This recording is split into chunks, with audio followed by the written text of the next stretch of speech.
ఆంధ్రప్రదేశ్ రాష్ట్ర green executive committee చైర్మన్గా ప్రముఖ నటుడు జనసేన ఎమ్మెల్సీ నాగబాబు బాధ్యతలను స్వీకరించారు.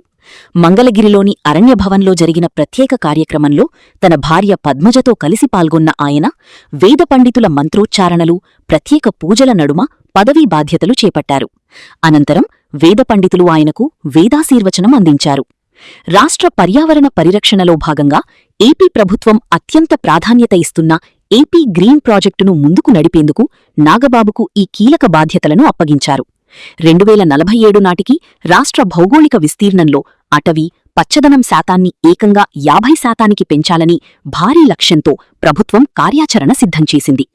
ఈ ప్రతిష్ఠాత్మక ప్రాజెక్టును వేగవంతం చేసేందుకుగాను నాగబాబుకు క్యాబినెట్ హోదాతో కూడిన బాధ్యతలను అప్పగించింది. బాధ్యతలు స్వీకరించిన అనంతరం నాగబాబును పలువురు ఐఏఎస్ అధికారులు, అటవీశాఖ సీనియర్ అధికారులు, వివిధ కార్పొరేషన్ల చైర్మన్లు మర్యాదపూర్వకంగా కలిశారు. పీసీసీఎఫ్ చలపతిరావు, పంచాయతీరాజ్ కమిషనర్ కృష్ణతేజలతో పాటు ఇతర ప్రభుత్వ సలహాదారులు, ప్రముఖులు ఆయనకు పుష్పగుచ్ఛాలు అందించి హృదయపూర్వక శుభాకాంక్షలు తెలిపారు. Janasena MLC mega brother Konidela Nagababu ముఖ్యమంత్రి చంద్రబాబుతో మర్యాదపూర్వకంగా భేటీ అయ్యారు.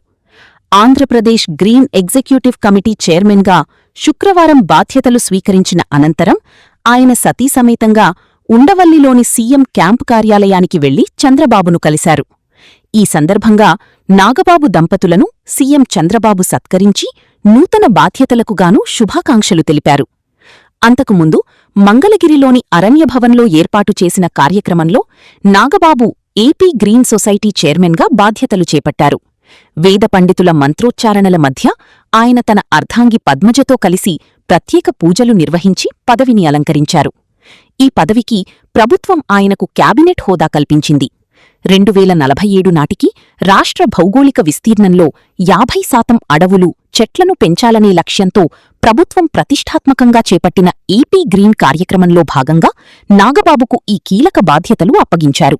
బాధ్యతలు స్వీకరించిన నాగబాబుకు పీసీసీఎఫ్ పీవీ చలపతిరావు, అదనపు పీసీసీఎఫ్ రాహుల్ పాండే సహా పలువురు అటవీశాఖ ఉన్నతాధికారులు, ఇతర ప్రముఖులు పుష్పగుచ్ఛాలు అందించి శుభాకాంక్షలు తెలిపారు.